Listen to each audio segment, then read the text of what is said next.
El siguiente documental describe 3 partes del mundo donde la narrativa de los parques de atracciones llamó la atención por la continuidad que ya se había iniciado en Estados Unidos. En los primeros años del siglo XX, los parques de atracciones emergieron rápidamente en Estados Unidos, y más allá de la naturaleza de lo que conlleva atracción o entretenimiento, estas operaciones de parques levantaron muchas sospechas, no solo por los personajes a cargo de su supuesta construcción, sino también de su ubicación geográfica. Para este documental empezaremos con Buenos Aires, Argentina, luego nos iremos a Barcelona, España, y terminaremos con San Petersburgo, Rusia. No tenemos duda que habrá muchos paralelismos con antiguos parques de atracciones en muchos otros países, pero dejando a Estados Unidos de lado, estos 3 países representan 3 áreas muy alejadas geográficamente una de la otra y del mismo Estados Unidos. Lo que llama la atención es que las narrativas de estos 3 países son muy similares con lo que estaba pasando en Estados Unidos. Pareciera que el entretenimiento como tal fue quizá una cortina de humo y que tuvo que haber algo detrás para que en otros países se usaran terrenos muy similares y que otros parques tuvieran los mismos diseños.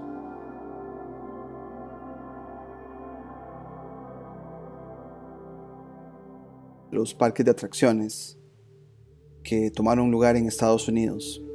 Esta sería nuestra primera entrega de parques de atracciones en otros países. Y empezaremos con Argentina. Hay un lugar que se llamó el Parque Japonés, y esta foto que vemos para empezar hoy es de ese lugar, más o menos por 1911. Mucha iluminación en las noches. Si sos de Argentina, esta área pues debe ser muy familiar. Acá en el Google Maps dice el antiguo Parque Italpark, la intersección entre Avenida Callao y Avenida Libertador. Google Earth aquí nos da una visión un poco más CGI, pero es más o menos esta parte. Vamos a ver aquí una visión 3D también. Los trenes o la línea ferroviaria llama la atención, ya a un panorama más amplio, muy cerca del mar. Inicialmente dijimos frente al mar, como pueden ver, para las personas que no son de Argentina, la primera impresión es que eso es salida al mar, ¿no? Y también queremos aclarar que se habla del antiguo Italpark que está acá en esta esquina. Algunos mapas de hecho lo ponen más en esta parte, y acá pues nos están poniendo que es como la intersección. Básicamente hablaremos ya sea de la parte del ex Italpark, que un parque ya no está, o del Parque Thais como referencia, pero es básicamente esta área donde a inicios del siglo XX estaba el primer parque japonés. A continuación les presentaremos un video hecho por el Museo del Bicentenario. Esta información llegó después de que presentamos la información del parque, la cual ayuda a entender muchísimo que los niveles del Río de la Plata han cambiado y por ende también ha cambiado la infraestructura de esta parte de la costa en Argentina, específicamente en Buenos Aires.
Luego, cuando nos vamos ya a las legalidades del río La Plata y su frente marítimo, esto nos quedó muchísimo más claro.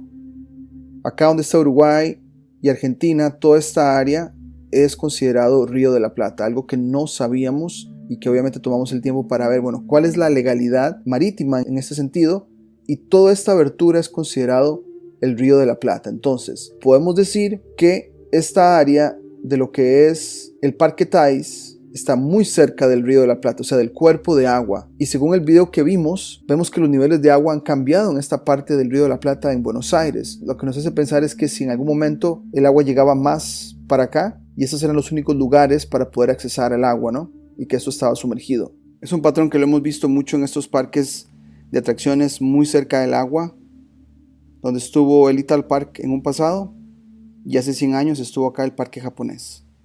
Tenemos un artículo que queremos compartirles que empieza con el contexto histórico. ¿Qué está pasando en Buenos Aires en 1911?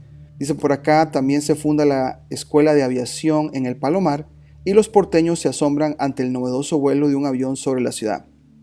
En el canal de hecho tenemos un video que hablamos de los dirigibles y que quizá el avenimiento de los aeroplanos es una manera de encubrir y que realmente no fue sorpresa para la gente ver cosas volando. Pero la prensa nos dice que sí, porque si ya habían dirigibles en el cielo, pues ver algo volando como un aeroplano pues no llamaba la atención. Una confusión de parques. Esto me pareció interesante porque logramos corroborar que las versiones de las personas en Argentina es parecido a lo que este artículo está diciendo. Dice por acá, hasta aquí no hay algo que llame especialmente la atención a no ser la referencia al parque japonés. Sin embargo, todavía hoy en 2003, este artículo fue escrito en 2003, hace unos 20 años, es común escuchar a personas mayores de 50 años contar anécdotas y recuerdos sobre ese lugar. Esto podría llamarnos la atención, salvo porque quienes atesoran esos recuerdos deberían tener como mínimo 80 años, dado que el citado parque cerró hace casi 73 años. La confusión es comprensible, pues hubo un parque japonés inaugurado en 1911 que cerró en 1930. Y otro también llamado popularmente Nuevo Parque Japonés que abrió en 1939. Entonces hay dos referencias al parque japonés. Al que estamos haciendo referencia hoy es al de hace más o menos 100 años. Ahora vamos a la parte de, bueno, ¿quién fue el arquitecto? Bueno, según la historia oficial debe haber un arquitecto. Nosotros pensamos que probablemente estos arquitectos eran personas que lograban detectar una propiedad que quizá estaba bajo tierra, lograban quizá entender el diseño y restauraban para hacerla verse como que fue construida nueva, pero realmente fue una restauración después de excavar sobre la tierra. Pero bueno, aquí continuamos. Dice que 7 años antes había llegado el arquitecto Alfredo Zucker, uno de los exponentes de la corriente arquitectónica germana. Nacido en Friburgo, Suiza, en 1852, desde 1874 hasta 1904 estuvo radicado en Estados Unidos, donde proyectó importantes obras como la Catedral de San Patricio, el Gilliard Building, el Majestic Hotel, el Harlem Casino y el Opera House de Meridian. Entonces, como pueden ver, este párrafo lo describe a él como una persona con un buen historial de edificios de una forma positiva. Sin embargo, la entrada de Wikipedia nos va a revelar ciertas cosas de él. Igual también queda escrutinio, pero creo que parte de lo que se dice aquí sí pudo haber pasado. Pues obviamente nos dicen que el Alfred Zucker nació el 23 de enero del 52 en Friburgo, Silesia, Prusia, que desde el 45 ahora es Polonia, que emigra a los Estados Unidos en 1872 y llega a ¿dónde? Nueva York. Y haremos una pausa. ¿Qué había en Nueva York? Ya lo cubrimos en las otras entregas. Ahí estaba Coney Island, estaba Luna Park y estaban estos que crearon todo este movimiento de parques de atracciones, incluidos todos los que estaban en Seagate, como lo cubrimos en las entregas anteriores. Pero bueno, llega a Nueva York a influenciarse todas estas ideas y esto lo va después como, entre comillas, a exportar a Argentina, pero probablemente todas estas construcciones ya estaban en toda América y era una cuestión de encontrarlas a donde estaban. Dice por acá que en el 77 o en 1877 Zucker se trasladó a la ciudad costera de Galveston, o sea, de Nueva York se va para Galveston. Ahí pues conoce un señor que se llama John Moser, otro arquitecto. Luego Zucker se casa con la hija de este socio.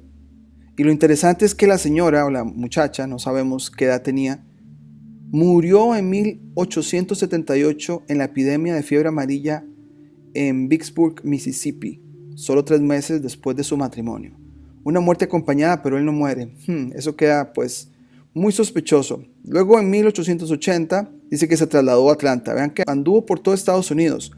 Luego dice por acá que Zucker estaba mal de salud y que regresó a Europa. Pero luego de unos años, ¿dónde volvió? Volvió a Nueva York y encontró trabajo en otra oficina de otro arquitecto. Pero después este arquitecto muere. De nuevo, vemos el patrón de muerte. Fue su esposa hace unos años atrás y ahora este arquitecto. Después de esto fundó una firma con el nombre de él y compañía. Ya aquí pues para mí levanta demasiadas sospechas. De 1891 a 1893 contrata a este señor Edelman. Por alguna razón Edelman ya no trabaja con él, pero su trabajo inspiró los diseños posteriores de Zucker hasta al menos 1901. Esto me suena como que plagió ideas.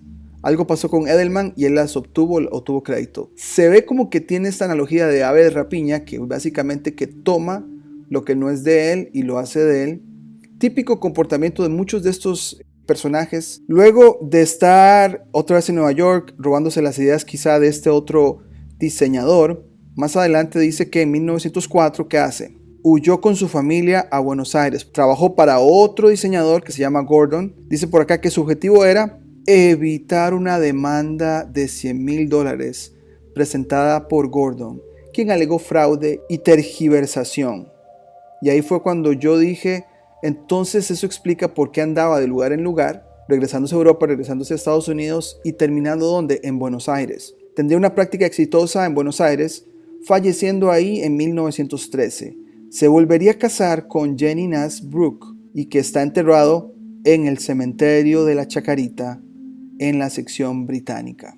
Él llega a ser la persona que supuestamente diseña el parque japonés. Algo más de su biografía dice por acá. Acordémonos que esta nota lo hace a él ver como una persona positiva. Ya vimos como el lado cuestionable de él, pero dice que en Buenos Aires también dejó su impronta arquitectónica, entre las que se destacan el edificio para la empresa Villalonga, en la esquina de Balcarce y Moreno, uno de los primeros rascacielos de Buenos Aires, el Plaza Hotel, de 60 metros de altura, concretado por encargo de Ernesto Torkins en 1908. Otras maravillosas realizaciones fueron el ya demolido Avenida Palace Hotel, el Gran Hotel Casino en Verticipampa, la Casa Galmarini en Alsina en 1867 y el parque de diversiones que motiva esta nota. Ahora, ya volviendo específicamente al parque japonés, dice que se inauguró un viernes 13 de febrero de 1911 y fue abierto al público al día siguiente.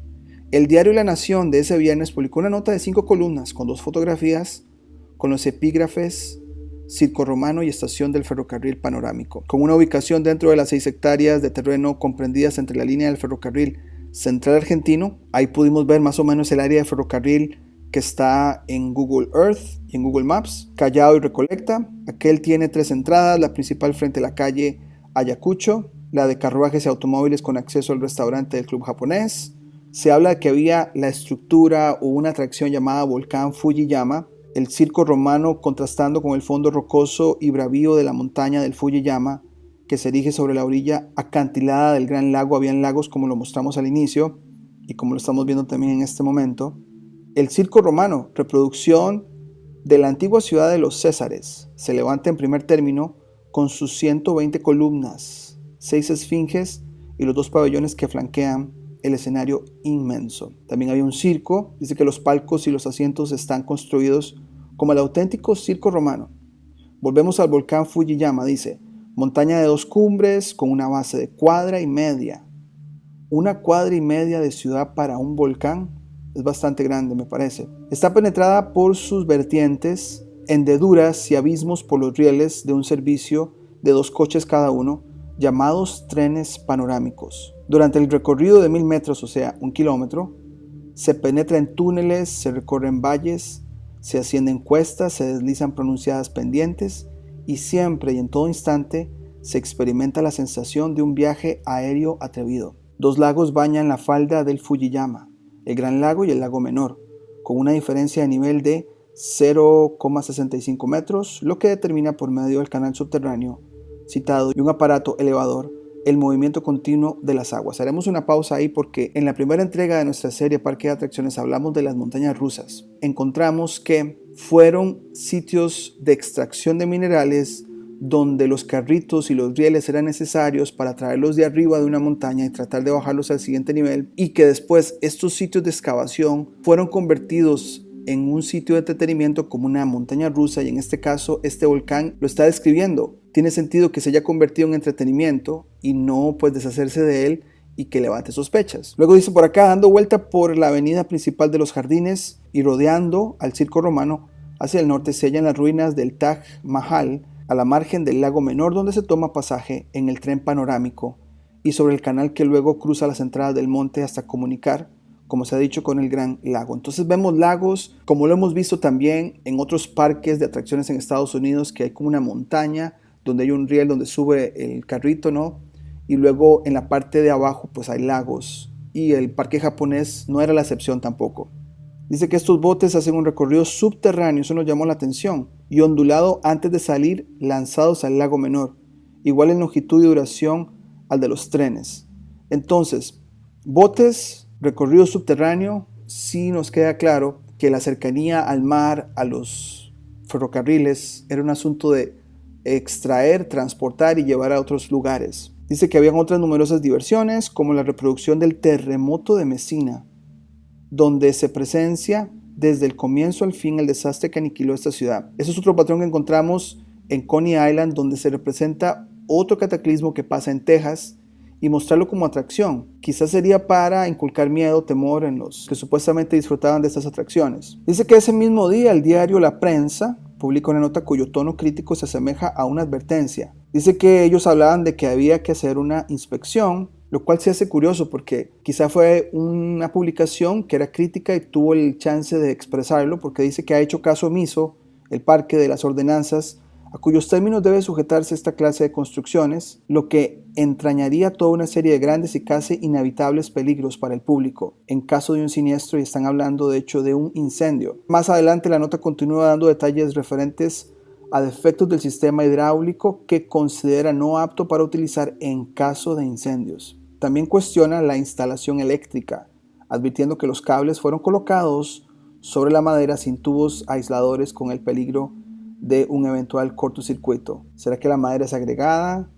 Los cables ya se utilizaban. Después otra publicación que se llama la revista PBT del 11 de febrero, que finaliza con la siguiente frase: en opinión de muchos el parque japonés es mejor y más completo que el Coney Island, el Luna Park de París o el Grand White City de Londres, por cuyo triunfo merece el autor del proyecto, señor Zucker, una entusiasta felicitación que haremos extensiva al director general, el señor Richard Savade, por el acierto demostrado en la organización interna del parque. Interesante que esta nota diga que el parque japonés fue aún más grande y más grandioso que los que ya hemos mencionado, como el Coney Island en Estados Unidos. Será de hecho más bien que Buenos Aires tuvo una área enorme de minerales, de extracción, donde este señor Zucker llegó, obviamente contrató a personas para poder excavar, encontrar, hacerlo un lugar de entretenimiento siguiendo el patrón de los otros parques, porque para que una nota diga que es el mejor, llama la atención. ¿Será que encontró realmente un tesoro enorme y lo encubrió como parque de atracción? Después, un accidente. Dice que antes que el maravilloso parque cumpliera su primer mes, quizá por alguna de las razones que advirtiera la prensa, se produjo un incendio que pudo ser rápidamente sofocado y felizmente no cobró víctimas. El incendio destruyó totalmente las instalaciones del local donde se exhibía el espectáculo titulado El Terremoto de Mesina, quemándose además pequeñas barracas colocadas a espaldas del sitio donde se inició el fuego. Que más adelante, ya para terminar, ¿cómo terminó todo esto? Bueno, la concesión municipal originó, caducó en 1925 y el parque continuó funcionando con un permiso precario. Nada normal sucedía. 5 años después, en el mediodía del 26 de diciembre, fue destruido por el fuego. Ya no se trató de un incendio menor, sino total.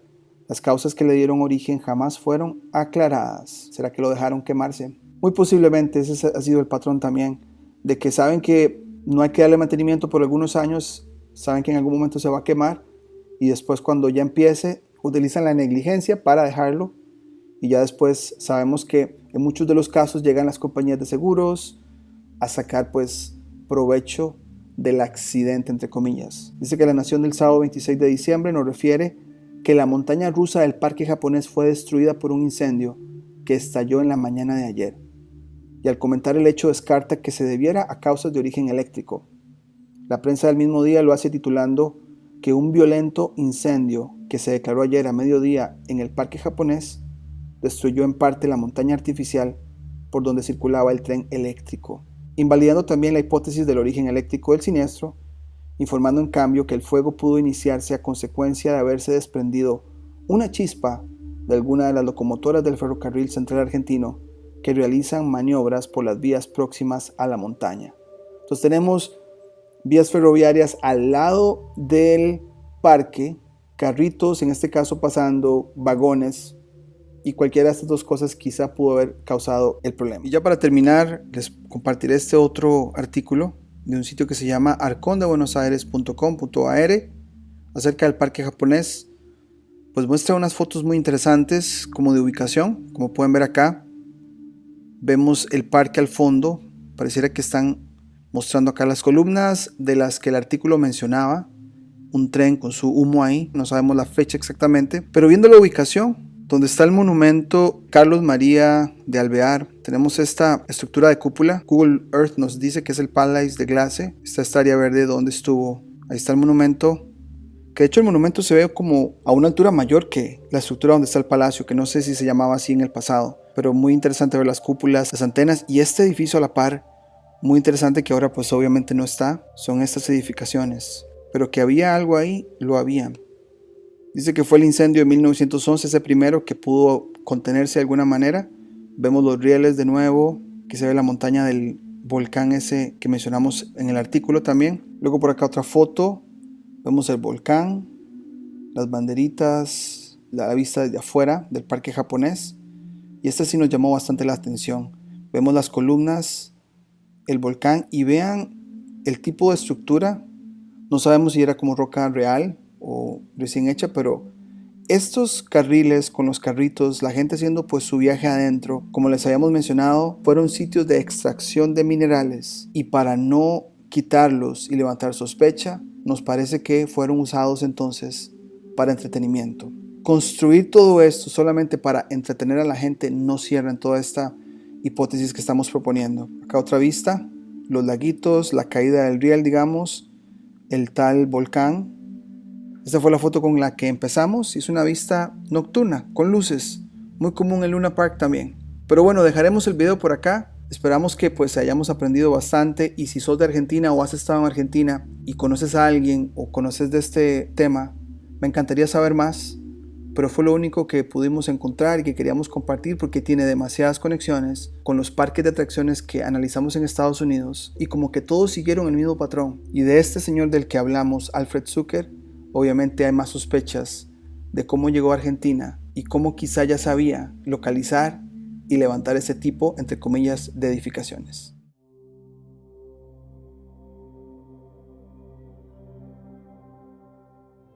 Hoy traemos una entrega más de parques de atracciones, específicamente la sección de otros países en el mundo. Y hoy es el turno de irnos a Barcelona, al icónico parque de atracciones El Tibidabo. Aprovechamos para aclarar que ha sido un tema muy intrigante que lo iniciamos desde hace tiempo, donde señalamos con duda la propagación de alrededor de 2000 parques de atracciones de la noche a la mañana en Estados Unidos en los primeros años del siglo XX. La pregunta general ha sido: ¿crearon toda una infraestructura para construir parques de atracciones a gran velocidad y sincronía por todo el país? ¿O los terrenos donde se instalaron estos parques compartían similitudes y de ahí fue fácil ubicar, tomar, excavar por restos antiguos y luego construir encima? Obviamente no tenemos la respuesta a estas preguntas, pero nos encantaría activar la chispa de la curiosidad para ir más allá y tratar de indagar ese pasado del que no nos cuentan mucho. Lo que la mayoría de estos parques tienen en común es que están muy cerca de cuerpos de agua como un río o el mar, en muchos casos literalmente al lado de la costa, como sucedió con Coney Island en Nueva York, y en otros casos a unos cuantos kilómetros de la costa, y aquellos que no son costeros, muy posiblemente cerca de un río. Otro detalle curioso es que la historia de la montaña rusa nos lleva a rieles y vagones inicialmente usados para extracción de minerales, que luego de extraer la mayor parte de los minerales, por no decir todo el material, se le buscó un uso con el fin de encubrir, y ese uso resultó ser la montaña rusa, donde se le cobraba a las personas montarse y así disfrutar por lo que fue el trayecto del vagón en el pasado. No soy de Barcelona o de España para poder aportar aún más a la investigación. Todo lo que tenemos es en base a documentos antiguos y en la historia oficial del lugar. Lo que tratamos acá en el canal es leer entre líneas y encontrar discrepancias, contradicciones o cosas que llaman la atención de un pasado que no nos han querido contar. Para el Tibidabo hay dos cosas importantes de mencionar. Uno, que al estar abierto al público por más de un siglo, nos permite investigar y comparar más. Por ejemplo, en nuestra entrega anterior con el parque japonés en Buenos Aires, fue un poco difícil ya que el parque no existe actualmente, y además fue movido de lugar en algún momento en la historia, lo que hizo difícil poder comparar el presente con el pasado. Lo otro importante a mencionar con el Tibidabo es que Barcelona tiene su primera feria internacional en 1888, y según la versión oficial, se urbanizó una carretera llamada Vallvidrera para un mejor acceso a la colina Tibidabo, con el fin de que la reina María Cristina hiciera una visita al lugar. Ya en el canal hemos hablado de estas ferias o exposiciones internacionales. Todo apunta a que fueron eventos de larga duración, donde las élites, aparte de otras cosas, se reunían para traer tecnologías y artefactos que se encontraban, muy probablemente de civilizaciones antiguas, y como que se ponían de acuerdo qué hacer con ellas. El ejemplo más llamativo es el de la Feria Internacional de Chicago en 1893, donde todas las edificaciones aparecen de color blanco. Luego, al indagar, nos damos cuenta que la pintura en spray aparece en esos mismos años y el concepto blanqueamiento también. Más tarde, muchas de estas edificaciones que solo aparecen en fotos antiguas son demolidas. Entonces levantamos la misma duda que muchos investigadores en el tema de Tartaria han hecho. ¿Será que nuestra civilización no es tan antigua como nos dice la historia oficial, y que al encontrar edificaciones de ese pasado, se creó toda una operación para encubrir todo lo que se pudo de ellas? Y estas ferias mundiales quizá fueron para maquinar toda esta operación. Ahora sí, volvamos a Barcelona al año 1888, a la Exposición Universal, ya que en Estados Unidos sucedió lo mismo. La antesala de esta propagación de parques de atracciones fueron las ferias mundiales. Es como que se clarificaron detalles para después poner en acción los parques de atracciones. En cuanto a la Exposición Universal de Barcelona, según el sitio vesaliussecret.com se nos dice que el 20 de mayo de 1888, la reina regente María Cristina y Alfonso XIII presidían la ceremonia de la inauguración de la Gran Exposición Universal en el Salón del Palacio de Bellas Artes. Con la exposición se recuperó la Ciutadella, símbolo hasta aquel momento de la represión de Felipe V, y Barcelona se proyectó a nivel internacional como una ciudad burguesa e industrial. Más adelante el sitio dice: la exposición nació de la iniciativa de Eugenio Serrano de Casanova, un gallego, militar carlista establecido en París, que formó parte de la representación oficial del gobierno español en la Exposición de Filadelfia de 1876 y posteriormente de todas las otras hasta 1884 en Amberes. A partir de este certamen concibió la idea de celebrar uno en España, en concreto en Barcelona, la ciudad más idónea por su carácter industrial. Serrano hizo llegar la propuesta al consistorio, que la recibió con interés, y el alcalde Ruiz y Taulet se volcó en ella de pleno, de manera que muy pronto el ayuntamiento se convirtió en la entidad organizadora. O sea, un gallego establecido en París, enviado a otras ferias internacionales, iniciando en Estados Unidos, viene a copiar la idea y a ponerla en ejecución en Barcelona. Esto nos confirma que estas ferias eran definitivamente centros de operaciones y logística para llevar a cabo ciertas agendas, y muchas de ellas tenían que ver con la construcción o quizá la restauración de edificaciones antiguas. La colina del Tibidabo es el pico más alto de la Sierra Collserola, en el municipio de Barcelona. Lo llamativo de esta colina es que tiene una vista muy clara y amplia de la ciudad. Actualmente resaltan 5 cosas en la cima del Tibidabo: una basílica y el parque de atracciones al lado de la misma, una torre de agua, un observatorio en el pico próximo y una torre de telecomunicaciones. ¿No es extraño tener estas 5 cosas juntas en la misma área? Quizá cosas que no tienen mucho en común en nuestra era moderna. Sin embargo, ¿qué tal para una civilización anterior? La historia oficial nos remonta a la Orden Salesiana.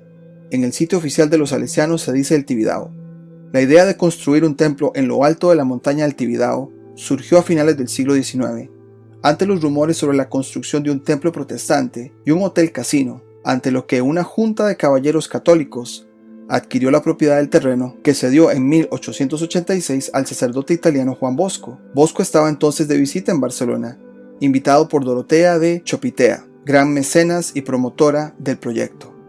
Surgió entonces la idea de hacer un templo dedicado al Sagrado Corazón de Jesús, una advocación de moda en aquel entonces, gracias al impulso del Papa León XIII, siguiendo la línea del templo construido en Roma por el propio Bosco, Sacro Cuore di Gesù, así como el famoso Sacré-Cœur de París y otras iglesias homónimas francesas, como las de Lyon y Marsella.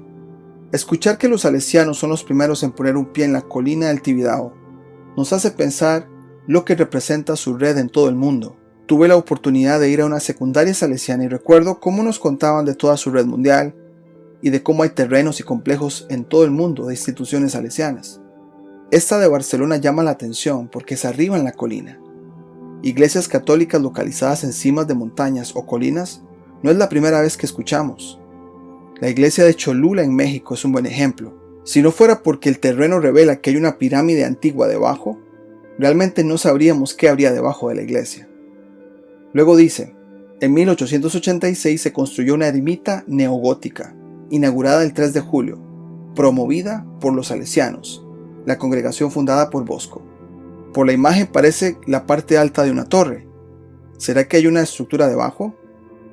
También llama la atención que la ermita es muy pequeña comparándola con el tamaño de las dos personas al lado de ella.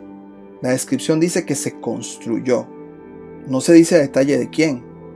Lo que sí se dice es que fue promovida por los salesianos. Entonces, ¿quién la construyó? ¿O ya estaba ahí? Luego dice, el proyecto de construcción del templo sufrió un importante retraso debido sobre todo a la aparición de un nuevo proyecto para construir un observatorio astronómico en la cima del Tibidabo, que finalmente se hizo en una colina próxima. Esto del observatorio astronómico nos llamó la atención desde un principio. Es intrigante que hayan usado la frase aparición de un nuevo proyecto. ¿Será que estaban excavando y encontraron restos de una edificación quizá usada en el pasado para observación celeste? Decimos esto porque en una de nuestras investigaciones de invasiones de Estados Unidos, Reino Unido y Francia en Pekín, China, a principios del siglo XX, ellos encuentran en una cima todo un complejo de artefactos astronómicos. De hecho, el artículo la llama The Great Celestial City, que en español sería la Gran Ciudad Celestial. Pareciera que muchas de las civilizaciones antiguas veían muy importante la observación celeste, y creemos que lo sigue haciendo, ya que la cantidad de observatorios activos actualmente están en puntos altos como colinas. Luego dice, finalmente el 28 de diciembre de 1902 se colocó la primera piedra en un acto presidido por el obispo de Barcelona, Salvador Casañas y Pajes, quien en su discurso pidió una limosna para el nuevo Montmartre de Barcelona, en alusión a la famosa colina parisina donde se ubicó el Sacré-Cœur. Las obras se prolongaron hasta 1961 y fueron finalizadas por Joseph Maria Sagnier, hijo del artífice del proyecto Enric Sagnier. Definitivamente llama la atención la alusión a una obra similar encima de una colina, pero en este caso en Francia. ¿Será que es muy común construir encima de colinas? Suena como que fue mucho trabajo transportar los materiales a las partes altas, a no ser que haya sido necesario encubrir algún secreto que la colina guardaba de una civilización anterior. El Observatorio Fabra tuvo una cierta prioridad de repente sobre la basílica, ya que fue inaugurado en 1904. Según las fuentes oficiales, fue la Real Academia de Ciencias y Artes de Barcelona la encargada del proyecto. Pero, ¿por qué tuvo que pausarse la supuesta obra de la basílica para darle paso al observatorio? Por otro lado, la fuente salesiana no hace mención del otro elemento en el área que comentamos anteriormente, la Torre de las Aguas de Dos Ríos, que según las fuentes oficiales se dice que es una estructura cilíndrica de 35 metros de altura, realizada en ladrillo y piedra natural, construida en el año 1905. Esta estructura fue obra del arquitecto Joseph Amargós y Samaranch. Esta torre se construyó con el objetivo de almacenar y bombear las aguas y abastecer el parque de atracciones Tibidabo. Tanto la torre como el parque de atracciones parecen haber estado a cargo de otro grupo de personas, pero no el religioso. Es este momento donde debemos mencionar a un personaje muy particular. Según el sitio en inglés, thecoasterkings.com se nos dice, no fue hasta que Salvador Andrew, un prestigioso farmacéutico conocido popularmente como Dr. Andrew, abordó el proyecto que algunas ideas empezaron a concretarse. Antes de trabajar en el proyecto del Tibidabo, había sido uno de los principales impulsores de la construcción del Eixample, el proyecto de urbanización de la zona extramuros de Barcelona, donde 30 años antes había estado el primer parque de atracciones de España, Camps Elisis, entre 1853 y 1872. La primera parte del proyecto consistió en la compra del terreno de la parte baja de la montaña. Según el diario El Español, este doctor se convirtió en magnate gracias a unas pastillas que supuestamente inventó contra la tos, y por eso se le llamó el Pastilletes.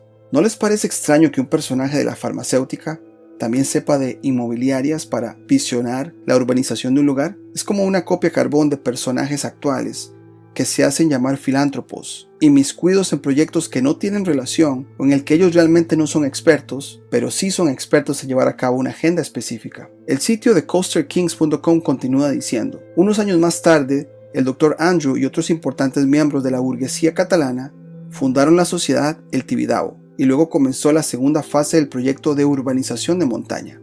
Comenzaron la construcción de accesos y comunicaciones, seguidas de las primeras viviendas de montaña.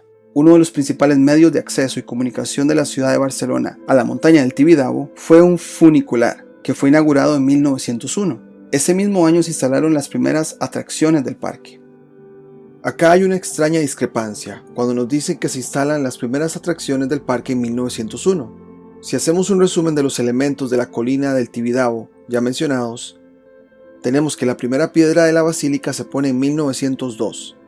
El observatorio se inaugura en 1904 y la torre se inaugura en 1905, junto con el parque.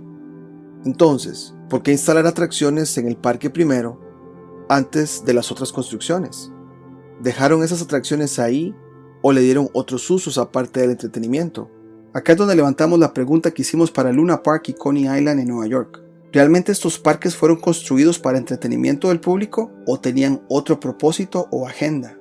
Según el sitio tibidabo.cat, se describen los primeros años del parque de la siguiente manera.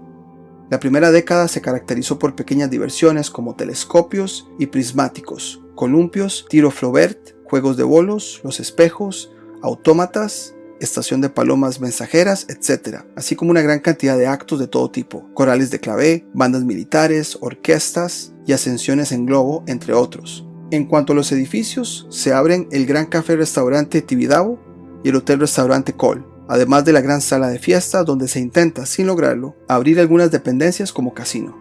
Desde que leímos esta descripción nos llamó la atención que una de las atracciones eran los telescopios. ¿Será que ya estaban ahí? ¿O cosas similares? ¿Será que el Tibidabo siempre ha sido una gran ubicación para la observación celeste, inclusive para una civilización anterior, y a los telescopios se les dio un uso de entretenimiento para mirar la ciudad pero no el cielo? De toda nuestra indagación, la única foto que encontramos como prueba del proceso de construcción de todo el complejo es esta foto del sitio tibidabo.cat. La descripción que se da de esta fotografía dice lo siguiente: el 16 de junio de 1900 empiezan las obras de los accesos al pico del Tibidabo, con un tranvía, conocido popularmente como el Tranvía Blau, y un funicular. Paralelamente, en el pico, los trabajos siguen con el allanamiento y la construcción de terrazas y edificios. El 29 de octubre de 1901 se celebra la inauguración oficial de las nuevas instalaciones y, paradójicamente, el funicular es la primera gran atracción del parque por el carácter innovador en la época de este singular medio de transporte. Leemos entre líneas y podríamos deducir que tanto el tranvía como el funicular ya estaban instalados cuando empiezan las obras. Luego deciden usarlas como parte del parque de atracciones. Cualquiera podría decir que fueron muy inteligentes para darles dos usos.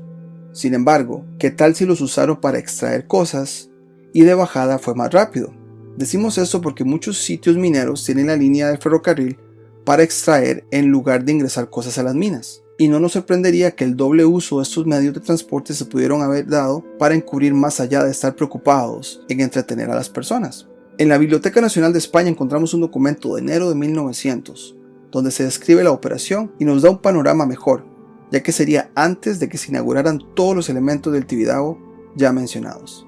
El texto dice: una sociedad que se titula El Tibidabo y de la cual forman parte conocidísimas personalidades de Barcelona, tuvo la idea de adquirir una gran finca situada en la falda de la montaña y que se extendía desde muy cerca de la cumbre hasta la carretera que desde San Gervasio hoy día agregado a Barcelona, va a parar a Horta.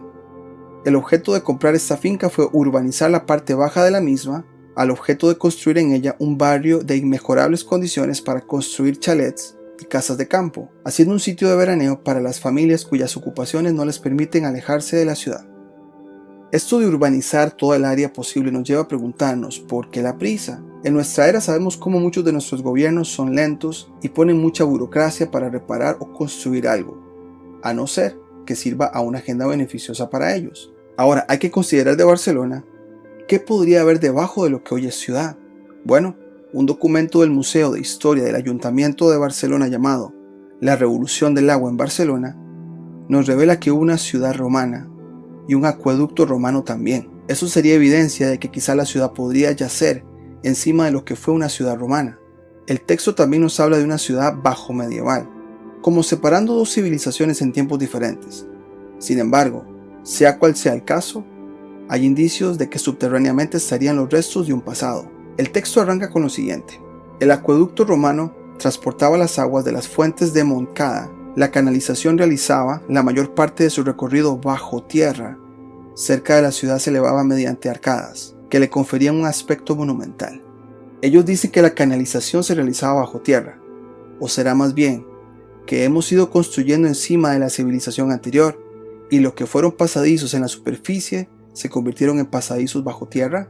Una imagen del documento de 1925 revela el sistema de alimentación de aguas en el Tibidabo. Aunque se ve borrosa, confirma el origen del agua para la torre de las aguas de dos ríos. Vendría subterráneamente hacia la cima de la colina. Ahora la pregunta es, ¿siempre ha estado ese conducto? ¿O excavaron internamente para instalarlo?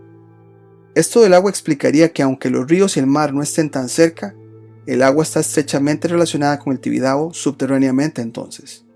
Obviamente estamos especulando, pero no nos resuena hacer todo el esfuerzo de construir algo en una colina y que este algo sea un complejo de diferentes edificaciones, a no ser que algo ya estaba instalado y fue necesario encubrir con nuevos usos, como por ejemplo entretenimiento, turismo, religión y economía, por decir solo algunos. Personalmente nos parece que las civilizaciones antiguas usaron lugares altos para seguridad, vigilancia, protección y quizá dejaron vestigios fáciles de rastrear para este grupo de filántropos como el Dr. Pastilletes, y simplemente seguían una especie de manual, y muy probablemente se repitió en muchas partes del mundo, porque lo que hizo la civilización anterior fue hacer lo mismo. Queremos mencionar que casi no hablamos de las atracciones del parque en sí, sin embargo no dejamos afuera la posibilidad de que la montaña rusa o la misma rueda de Chicago del parque de atracciones Tibidabo tuviera alguna función aparte del entretenimiento, quizá energética, como ya lo hemos mencionado en esta serie. Cerraremos diciendo que tratamos de juntar muchas fuentes para traerles este video, y si sos de Barcelona y querés agregarle a esta investigación, nos encantaría escucharla. Queremos que no se tome esto como una conclusión final, sino más bien que haya abierto el interés de indagar más en el pasado de una de las ciudades más llamativas de España.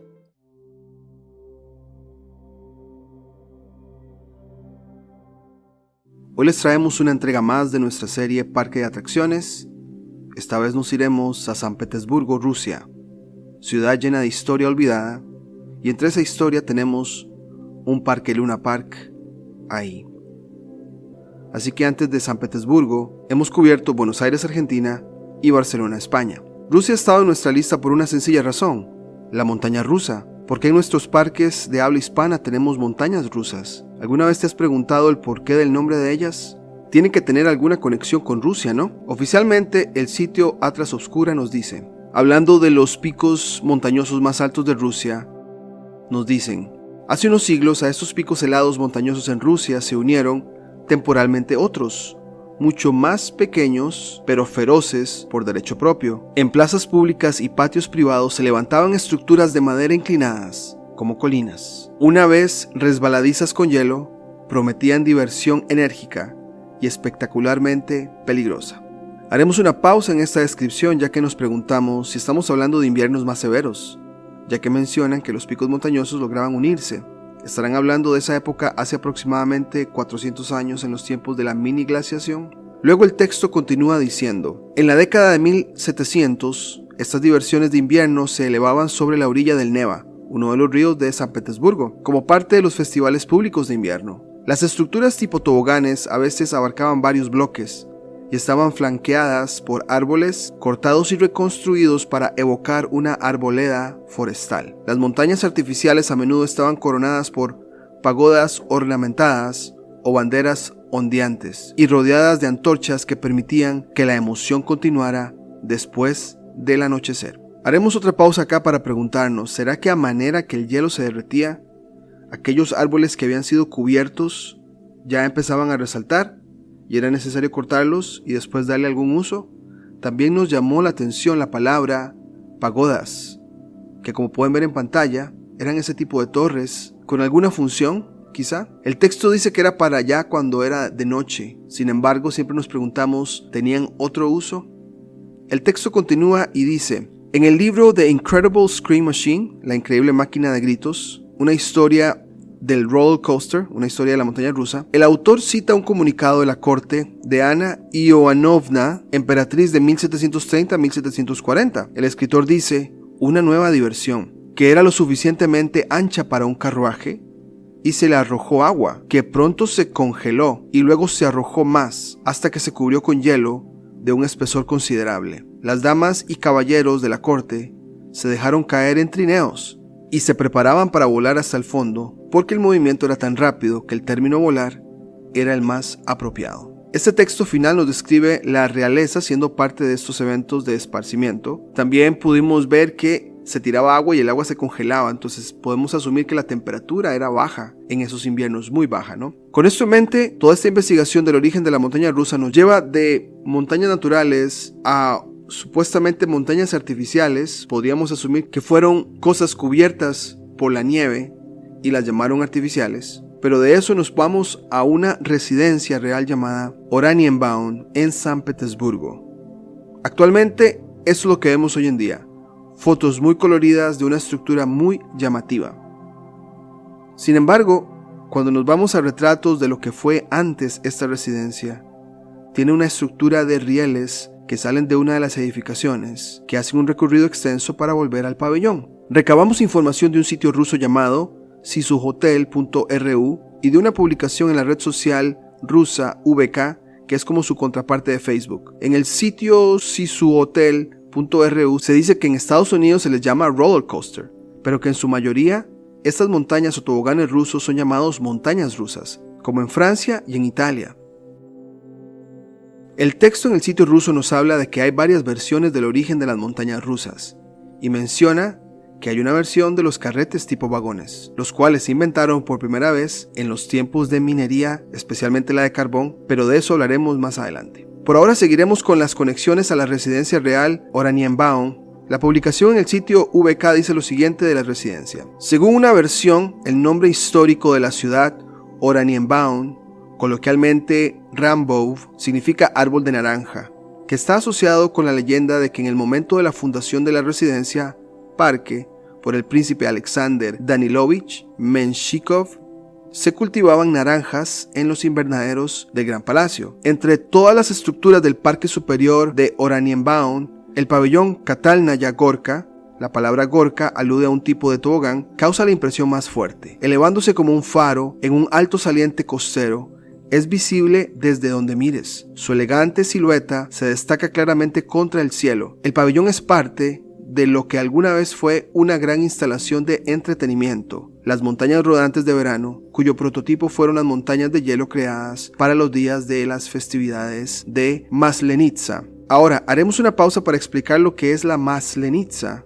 Según Wikipedia, Maslenitsa, Masnitsia o Maslenica, que acá están las palabras en ruso, ucraniano y bielorruso, conocido como la Semana de la Mantequilla, de la Crepería y del Queso, es una festividad religiosa y folclórica que se celebra en la zona este de los países eslavos, Rusia, Ucrania, Bielorrusia, etc. Se celebra durante la última semana que da paso a la Gran Cuaresma. La festividad equivale al carnaval cristiano católico, a diferencia de que en la Cuaresma ortodoxa da comienzo el lunes en lugar del miércoles. Con esto en mente podemos concluir que el pabellón Katalnaya Gorka fue utilizado como parte de un complejo de entretenimiento de montañas de hielo para esta festividad de Maslenitsa. El texto dice también que en verano se utilizaba. ¿Será que el hielo se fue derritiendo poco a poco, árboles y edificaciones empezaron a resaltar más, y la residencia Oranienbaum con su pabellón Katalnaya Gorka era lo más visible. El texto de hecho resalta que el pabellón se elevaba muy alto como un faro. Siguiendo con la estructura de este supuesto entretenimiento, el sitio sisuhotel.ru luego presenta lo que parece ser un tipo plano o esquema de lo que fue el complejo Katalnaya Gorka. Aquí las tenemos. En cuanto a esta Katalnaya Gorka, la publicación de VK dice: constaba de un pabellón, taludes y columnas de galerías cubriendo 532 metros de largo. La plataforma de inicio o empuje estaba ubicada a una altura de 20 metros. La compleja estructura de ingeniería y técnica de las montañas rodantes contaban con una pista recta y 3 ondulaciones de madera, cuya altura se iba reduciendo y superando sucesivamente por inercia, así como 3 pistas: la central para esquiar y las laterales para levantar los cochecitos. El patinaje se llevó a cabo en carruajes dorados tallados especialmente diseñados por A.K. Nartov en forma de carros triunfales, góndolas y animales ensillados. Hacían su recorrido montaña abajo hasta 1801, cuando comenzó a derrumbarse lentamente. Finalmente, en 1813, las columnas colapsaron y las ruinas fueron desmanteladas a fines de la década de 1850. Entonces estas imágenes del diseño o el esquema y con esta descripción queda un poco claro el tipo de entretenimiento que nos quieren describir, pero igual nos queda la pregunta, ¿se utilizaban para otras cosas más? Aquí tenemos el pabellón Katalnaya y vemos que hay 2 sets de rieles, uno que sale por un lado, da vuelta y después se regresa. Esto nos recuerda mucho a los tranvías, a los parques eléctricos en Estados Unidos, que hacían todo este recorrido para después regresar a donde estaba la estructura o la edificación tipo Tartaria, ¿no? Acá nos dan una imagen de esos carretes que eran con góndolas al parecer o con diseños de animales, un acercamiento a donde está el pabellón. Ellos hablaban de 3 carriles, creo que son estos, hay uno en el medio y 2 que es para subir, pero acá había un cierto impulso que tiraba los carruajes o las carretes. Queda en pregunta, ¿para qué se utilizaban las de los lados? Pero vemos que venían por acá, daban vuelta por la estructura y después regresaban por el lado.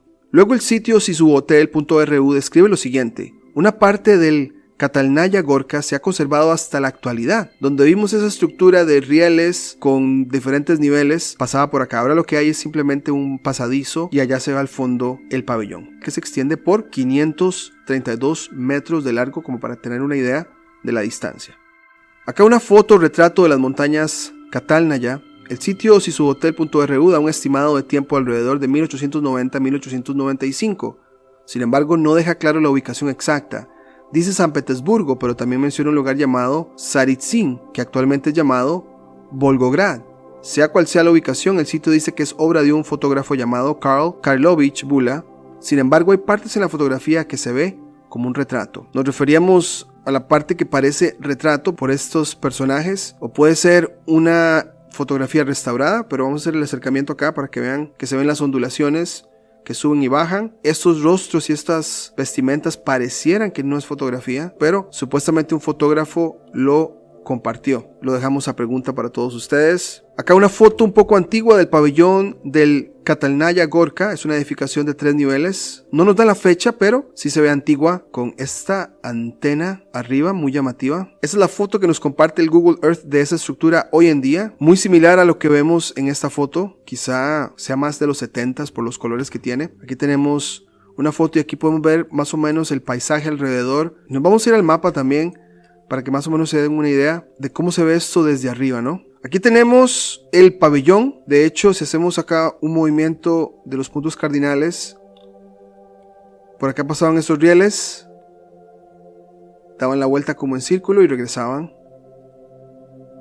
Y acá donde están estos árboles es donde estaban los 3 rieles que nos mostraba el esquema. Pero esa era una parte de toda la residencia. La residencia sigue por acá y por acá también. De hecho, Wikipedia nos muestra buenos recursos. Por ejemplo, acá está el esquema de lo que es hoy. Vamos a ver algunas fotos. Esta es la entrada principal de la estructura que vemos acá desde arriba. Después, esto es muy interesante porque es un retrato de lo que fue esto en 1717. Lo cual llama mucho la atención porque, si ustedes pueden ver acá, vemos que esto tiene esta figura como si fuera 2 arcos y va hacia atrás. Sin embargo, el retrato de hace unos 300 y resto de años es el arco, pero hacia el frente. Al parecer sí había como propiedad o uso hacia el frente, pero lo que vemos ahora es que hacia atrás es donde está lo que es estos jardines, y tenemos de hecho el pabellón acá que está muy lejos a la derecha, pero no hay señal de que para allá esté, como que esto tal vez fue agregado o redescubierto, y el frente solamente queda esta parte. Como pueden ver, hay ciertos diseños en el suelo y acá se ven estos diseños, ¿no? De hecho, ¿cómo sabemos esto? Porque hay como un cuerpo de agua tipo río, pero ven que acá esta lleva al cuerpo de agua grande que está acá. En el retrato vemos que barcos llegan a este lugar, ¿no? Y dan como la vuelta y regresan. Entonces sí sabemos que la dirección del retrato es como arcos, y acá están. La parte de atrás quizá fue un agregado después o redescubierto, no lo sabemos. Pero acá está el pabellón con la estructura de montaña rusa, ¿no? Otras fotos del lugar, del frente de esa residencia. Este es una edificación dentro de la residencia. Otra más. Son varias dentro, y el pabellón que es del que estamos hablando. ¿Será que fueron redescubiertas? ¿Fueron agregados?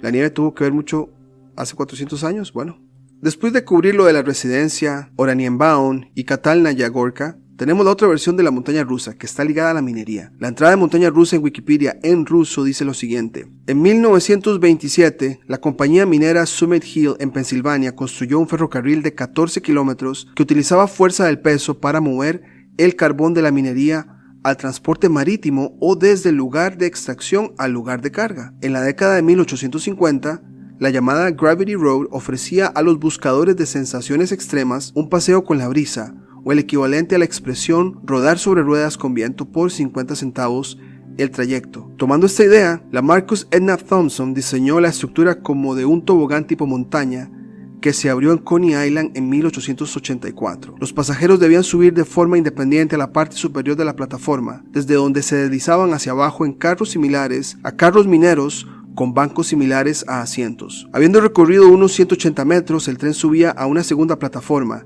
después de lo cual se reorganizaba para acomodarse en el camino de regreso y los pasajeros retrocedían para bajar de vuelta. Este diseño pronto fue reemplazado por un carrete cerrado con forma ovalada. En 1885 el inglés Philip Hinkle presentó al público un camino de trayectoria cerrada que usaba un ascensor automático. Haremos una pausa para resaltar el año 1885, o sea, a finales del siglo XIX. ¿Qué estaba sucediendo a finales del siglo XIX? El sitio Atlas Obscura nos dice: en el siglo XIX, cuando las ferias mundiales se convirtieron en el centro de atención internacional, escribe Carol Purcell, un historiador dedicado a la historia de los parques temáticos, que las atracciones se habían ganado un apodo apropiado: montañas rusas. En la década de 1880, las noticias de estas heladas festividades habían llegado hasta Minnesota, donde la ciudad de St. Paul construyó su propio palacio de hielo, con toboganes, una pista de hielo y un torneo de curling inspirado en los precursores rusos. Después de leer este extracto nos preguntamos, ¿qué efecto jugaron las ferias mundiales para que de Rusia los parques de atracciones se empezaran a propagar con esta idea de una montaña rusa? Obviamente ya leímos de las montañas de hielo, que luego fueron transferidas a estructuras de madera y otros materiales, como por ejemplo la residencia Oranienbaum y el pabellón Katalnaya Gorka. Según los registros históricos, todo esto desapareció en 1850 y por alguna razón se volvió a este tema de las montañas rusas hasta el final del siglo con las ferias mundiales. Pareciera que las ferias mundiales marcan un reinicio o reinvención de cosas. Ya hemos hablado en el canal que quizá fue el momento para que las élites compartieran información de artefactos que quizá iban encontrando, que estuvieron enterrados o escondidos. Podría ser muy posible que se hayan encontrado rieles con carretes en diferentes partes del mundo en puntos muy específicos y fue necesario encontrar todos los posibles. Y de ahí que el concepto de parque de atracciones nos resuena más como un encubrimiento en sus inicios. Para finalizar este video nos vamos ahora sí al Luna Park en San Petersburgo, Rusia. En el sitio sisuhotel.ru se nos muestran fotos del Luna Park entre los años 1912 y 1914. En cuanto a este Luna Park, se considera como el primer parque de atracciones de Rusia, construido sobre la calle Officerskaya y que ahora es calle Dekabristov. Un interesante dato de este parque es que fue construido por una empresa inglesa con el dinero de un millonario ruso. Se nos hace cuestionable que sean los ingleses que fueran los constructores, entre comillas, y decimos entre comillas por lo sospechoso de estas construcciones de parques cerca de cuerpos de agua. El Luna Park de San Petersburgo se hizo en el mismo estilo que el Luna Park de Londres. Este Luna Park no fue destruido por un incendio o algo por el estilo, sino que fue desmantelado en 1924, 12 años después de su construcción. Y ahora en su lugar se encuentra el estadio de la Universidad Estatal Nacional que lleva el nombre de P.F. Lezgov, San Petersburgo. Aunque pareciera artificial, vamos a ver que estas estructuras de carretes con los rieles pareciera como que estaban ahí y simplemente las hicieron montañas rusas, ¿no? Que nos encontramos en otro sitio ruso un plano de construcción. Dice por acá dibujo de la apariencia del Luna Park 7 de febrero de 1912. Antes de construirse como que ya tenían una idea de cómo se iba a ver, pero pareciera como que pudo haber sido una montaña antes, una colina, y fue quizá modificada para que se convirtiera en un parque de atracción. Vemos que hay un tipo de casas o construcciones ahí en el medio, pero bueno, dejaremos ahí este detalle porque creo que sí es bastante revelador. Esa es una imagen que también hemos compartido en esta serie, que es una residencia en Francia muy similar al Oranienbaum, que muchos dicen que quizá hizo copia o estuvieron, pero esta estructura es también bastante interesante porque tiene diferentes niveles. O sea, tiraban como carretes a bajar y después subían. O sea, ¿realmente era para entretenimiento o tenía otro uso? Después de esta investigación y revisionismo, obviamente nos quedan preguntas, pero quizá un poco más claro el origen de las montañas rusas y los mismos parques de atracciones. Parece que hubo inviernos muy severos en latitudes norte en el siglo XVII.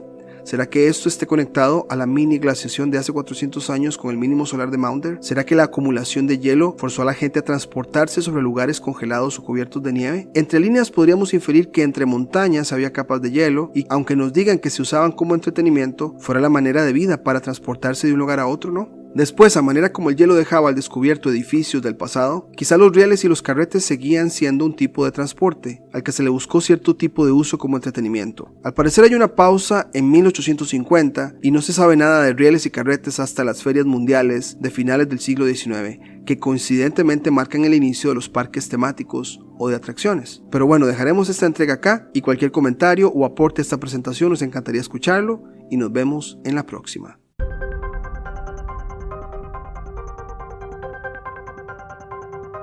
Si te gustó el contenido del canal, no olvides suscribirte, darle campanita para notificaciones, darle me gusta, comentar o compartir. Hasta la próxima.